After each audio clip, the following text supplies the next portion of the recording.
Hello and welcome in. Please do not leave your luggage unattended on the station.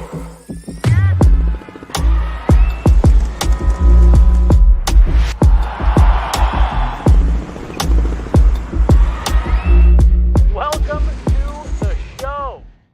Good morning. Welcome in. Thursday. I almost said Wednesday. I had to quadruple check. You watch me quadruple check that in real time. It's Thursday. Wow. That's amazing. I was here thinking it was Wednesday. I started the week a day ahead, so it was constantly disappointing. But today I just got a day back. How neat is that? Thursday morning, August 29th, coming to the end of August and heading into September. Maybe the best month of the year. Month I was born. I don't know.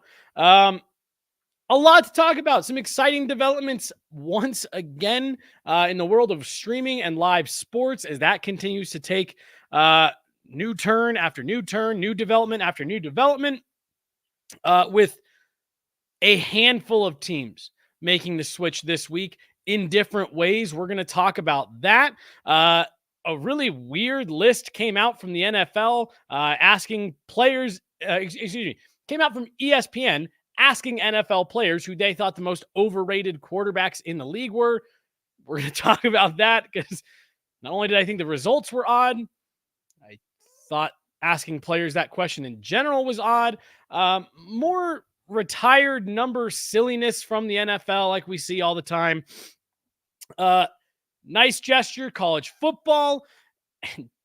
DraftKings just can't get out of their own way right now. We're going to talk about all of it right here. I've been asked to keep this one to a tight 30 minutes. I've got a bad habit of running over. I'm here at home again, if you haven't noticed. We got a lot going on in the studio today, so I've actually got to wrap up here.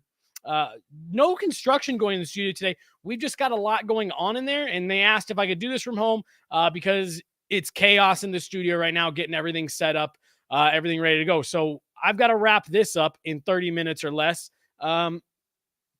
Then get down to the studio for everything that we've got going on. So let's get into it so that I don't run over and make Jay late to what he's doing. Like I said, ESPN sent out a list asking NFL players who they thought the most, 103 NFL players, who are the most overrated quarterbacks in the league. And the two names at the top, I just don't get. Josh Allen, number one, Jalen Hurts, number two. This one, overrated by what? I would even argue that Josh Allen maybe doesn't get talked about enough. This seems like a bunch of players took it as their opportunity to talk a bunch of shit and really nothing else. I don't get why the league did this, why ESPN did this. Players are notorious for not wanting to, go against their own, things like that. I would love to know what some of these players used as basis for what they consider to be overrated or, talked about as better than he is, et cetera, et cetera. I just, the replies, the reaction to this list online has gone exactly how you thought it would. Everyone vehemently defending these players. And again, it really just looks like this shook out to me as NFL players had a chance to take a swipe at other players they don't like or other players they maybe feel jealous of because of the money they make, or I don't know. But as you went down the list, I'm actually not even going to give much credence to the rest of the list because if these guys are 1 and 2, you can only imagine how the rest of that went. I really didn't see many responses from media, fans, anything like that at all agreeing with what was laid out in these lists. But I just had to bring it to your attention because we see this happen all the time. And in fact, I actually think that in a lot of instances, player polls are some of the most telling. How do players in the league actually feel about other guys? The NHL actually even does the Ted Lindsay Award that runs adjacent to the MVP, which is MVP, but voted on by the players. I think there's usually a lot of value in these. I found, like I said, I thought this one was just a bunch of guys took their chance to talk shit about players they don't like. The list was basically every good quarterback except for Pat Mahomes. So it's like, okay, so if you're not Pat Mahomes, you're overrated. Check. I think that's all we need to say about that. Thought it was ridiculous. Go check it out if you want a good laugh on this Thursday morning. Sticking with the NFL, moving over to the New York Giants. Malik Neighbors taking number 1 for the New York Giants. He had originally selected number 9. Now Neighbors is the first round, 6th overall pick for the Giants in this past year's draft. Shown some good flashes in preseason. It's really been a reason for a bit of optimism. Hey, here's not unlike what you were seeing going on right here in Denver. First round talent, exciting player, exciting moments in the preseason. Really, again, making you optimistic about what's to come. Exciting player. Like I mentioned, he had previously selected number 9. Wore number 8 in college, wasn't available. Daniel Jones already wears that number. So it sounds like Neighbors siphoned through a few different numbers, trying to figure out what was going to be the best number for him in the NFL. Now, why am I talking about this? Well, Neighbors eventually selected number 1, but had to get permission from Ray Flattery's family. Ray Flattery wore number 1 for the Giants back in the 20s and 30s. Ray Flattery, number 1, was the first ever number retired in professional football. I think that's pretty significant. I think having your number retired is pretty significant, regardless of when it was, let alone being the first one to ever do it in professional football. Ray Flattery's family gave permission to the Giants for Neighbors to wear number 1. Okay, I think this is the dumbest thing ever, and the NFL does this all the time, and it drives me absolutely bananas. Why even retire a number at all if you're just going to unretire it for whatever player wants it? The same thing happened here in Denver a few years ago with Peyton Manning. It drove me insane how Peyton Manning got to town, and there's Frank Tripucka's 18 right there in the rafters. Peyton Manning getting that number made a little bit more sense to me. Peyton Manning was already a first ballot Hall of Famer by the time he got to Denver and was trying to see if he could revitalize the last few years of his career coming off the brutal neck injury. But I still thought it was silly. That number has been retired. It's done. It's not available. They unretire it. They add Manning's name to the bottom of the thing, the years that he wore it. Okay, whatever. I actually think the Toronto Maple Leafs have it right if you're wanting to do this. The Maple Leafs do not retire numbers anymore. This is an original 6 franchise. They've been around for over 100 years. And they've kind of figured this out. Hey, if we retired numbers for all these great players, we'd run out eventually. We'd have to unretire them. And boy, wouldn't that be silly. So what the Maple Leafs do is they honor numbers. You see right here in this graphic, there's 2 number 7s, 2 number 9s, 2 number 10s. I think that's okay because you're putting that banner into the rafters as an acknowledgement of the players' greatness and what they did for the city and what they did for the organization without hard taking that number off the table. To me, it's just, why are you even retiring numbers if your sole intention is to, once someone's good enough, we'll just unretire it and give it to them. And then further to that, look, I'm sure Neighbors is going to be a good player. I'm sure he's a great individual. The exchange that's been reported on between him and the Flattery family seems like it was a good exchange, all very positive. At the end of the day, this is a player who has never taken an NFL regular season snap.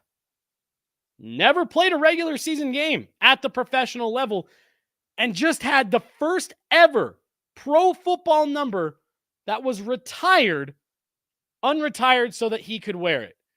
The other bit of irony I find in this is it comes in the New York Giants' 100th anniversary season, a season that's supposed to be about celebrating the past and the history of the organization. And in that season, you're just going to give away maybe the most important retired number in your franchise's history. I just don't love that. And the last part of it that made me laugh was Ray Flattery's family said, hey, we're happy to give it to him. Here's our one request. Could you re-retire the number once Malik Neighbors is done with it? Yeah, until the next 6th overall pick wants it, sure. Just retire every number at this point. Who cares? Retire it, unretire it, re-retire it. What do you mean re-retire it? You can't re-retire it. It's been unretired. It's Malik. So if Malik Neighbors is terrible, I'm not saying he will be, but let's just say he ends up being an average to below average wide receiver in the NFL for the next 4 to 5 years. Oh, we'll just re-retire and act like that didn't happen. Never mind, guys. Don't worry. The legacy is still good. We re-retired it. I just maybe I've gone on a longer rant than I've needed to with this. But it drives me crazy. It drove me crazy when Broncos did it with Peyton Manning, even though Peyton Manning was probably the better player and already a first ballot Hall of Famer. Look how silly this looks. And by the way, when the Broncos did all their stadium renovations last year, they replaced all of these banners. There's 3 numbers, 7, 18, and 44. And the Broncos have now just replaced them with a big sign that says retired numbers and just lists the numbers and don't have the names associated with them, which also drives me crazy because the entire point of retiring a number is because that player did outstanding and extraordinary things. It wasn't just the number, it was the name that was associated with the number. And this stuff, it's silly, I know, and I'm sure there's people out there rolling their eyes that I've spent 8 minutes on this, but it really does. It bothers me because you're not retiring a number, you're just reserving it for a little while. So, New York Giants, Malik Neighbors, I'm happy for you. Happy you got the number you wanted, which, by the way, wasn't even your college number, wasn't even the number you originally wanted. And a bunch of people already bought number 9 Malik Neighbors jerseys who are already out of date before the regular season even starts. So, super annoying with all of this. The NFL should just follow the Maple Leafs lead. Honor numbers. Don't retire them if you have no intentions of sticking to those retired numbers anyways. I think it's probably best for me to move on. We'll stick with football for one last story, and this is going to be kind of quick. Oklahoma University linebacker Danny Stutzman, 18 walk-on players for Oklahoma this year, and Danny Stutzman did something pretty cool with his NIL money that he's received this year and gives a little bit of it back to those walk-ons. I remember talking to CeeLo saying I wanted to send him the walk-ons. I remember Chris Hammock did that, a few months ago, and I was really moved by that. And so, obviously there's days where you feel like your hard work doesn't get seen, doesn't get noticed, but it really does here at Oklahoma. And every single day we appreciate you guys. This team would be nothing without you guys. I mean that from the bottom of my heart. I truly do mean that. And I feel like I have a really good connection with all you guys, and I just know how much you guys put into this program. And sometimes you think it's not seen, but it is. And so with that being said, I want to donate some of my NIL earnings to you guys, so you guys can have a little something else after the meetings. This will be in your lockers.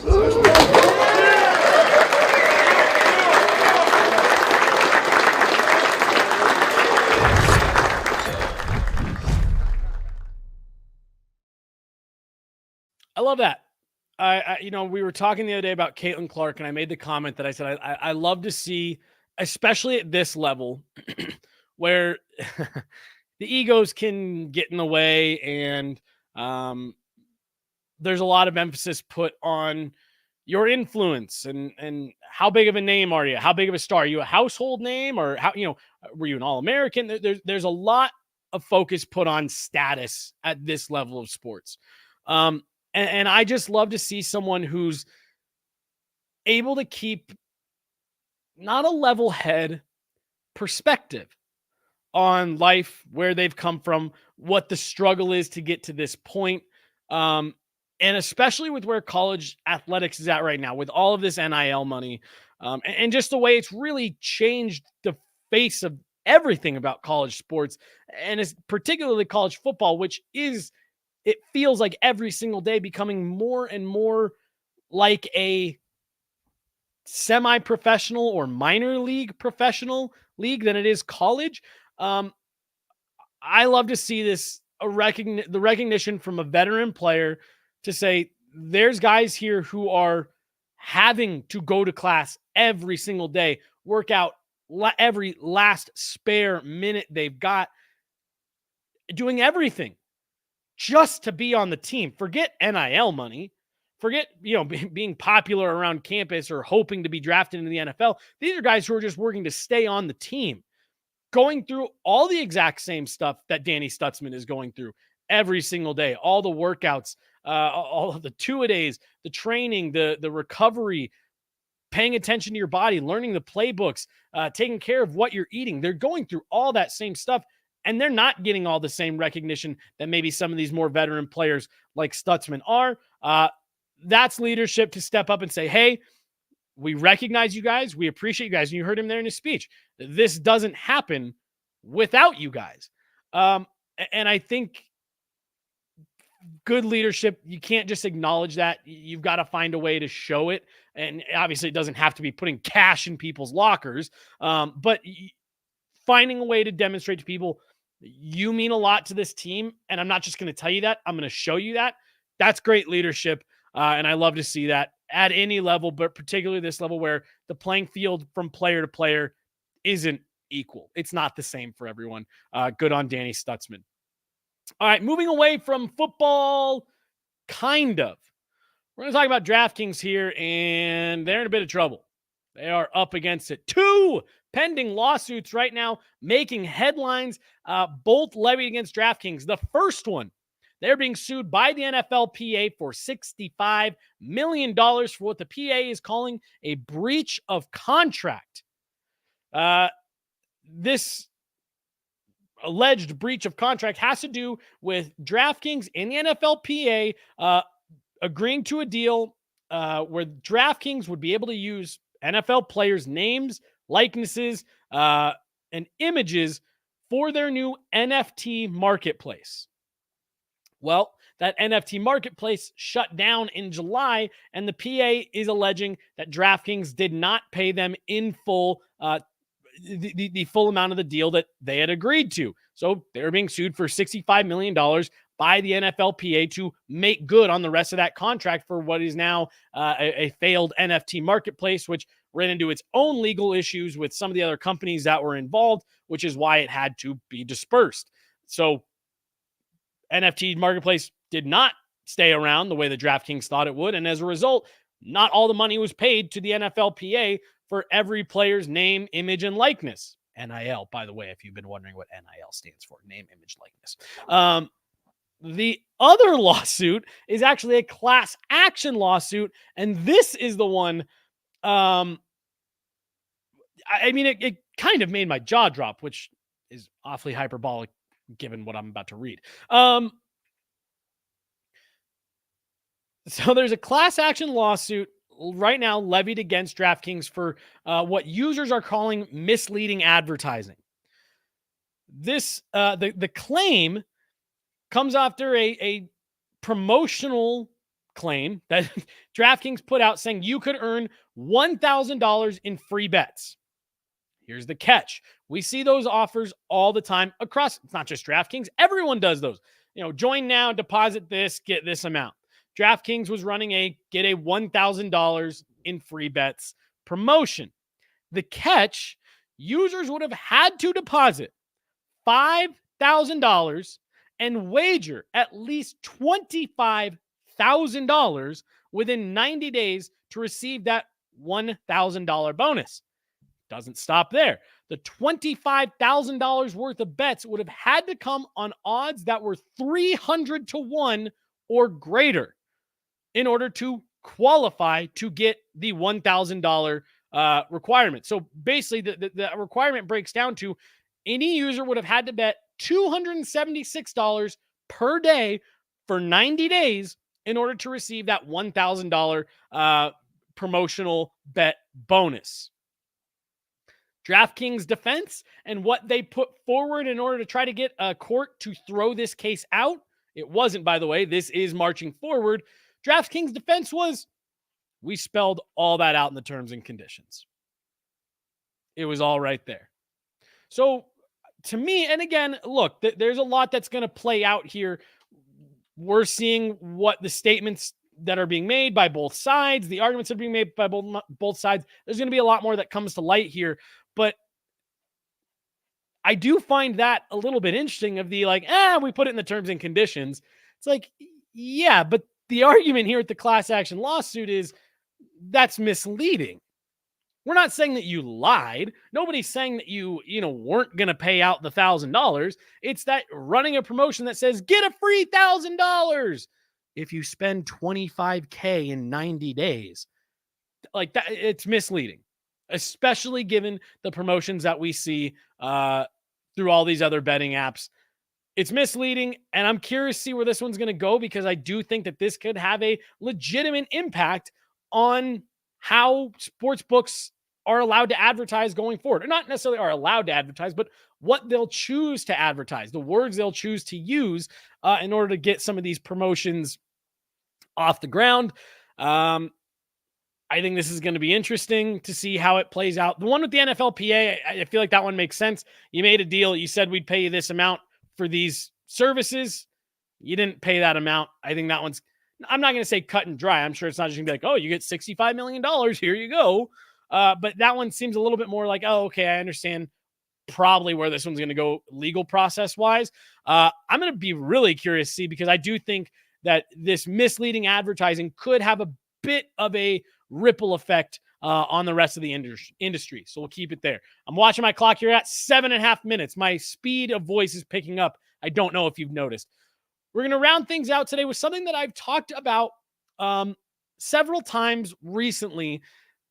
But my favorite part about it is this isn't just something that we're regurgitating. There's new developments on it every single week, it seems like, as a sign of where the industry is going, and just this seismic shift that continues to happen in the world of sports broadcasting, particularly regional sports broadcasting. The Anaheim Ducks are the latest. I really just wanted an excuse to put this new logo on the screen. Were the latest teams at the beginning of this week to move to a streaming platform, joining the Victory Plus platform that the Dallas Stars are currently on, and the Vegas Golden Knights have something similar. The way that this works, you're reading that right. Every game on every screen, computer, tablet, phone, television, at no cost. How are they doing this?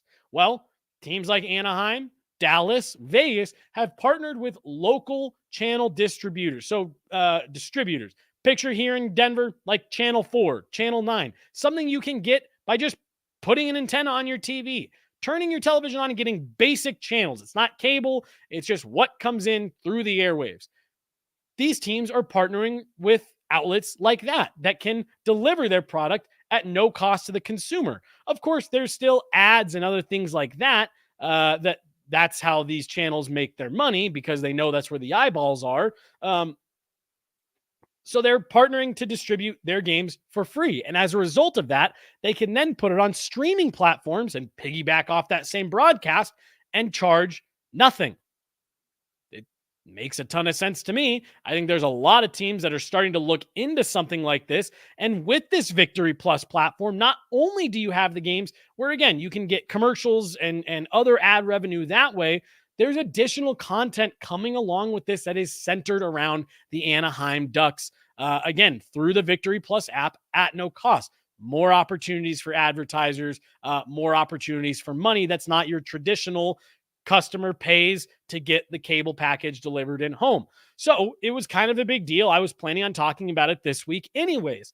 But then just 2 days after that, the Yes Network and MSG up in upstate, or not upstate New York, excuse me, the Northeast, primarily New York, Boston, New Jersey area, have announced that they are teaming up for a streaming platform that will offer, and I'm making sure I'm reading the whole thing, that will offer Yankees, Knicks, Nets, Rangers, Islanders, and Devils games all on one app.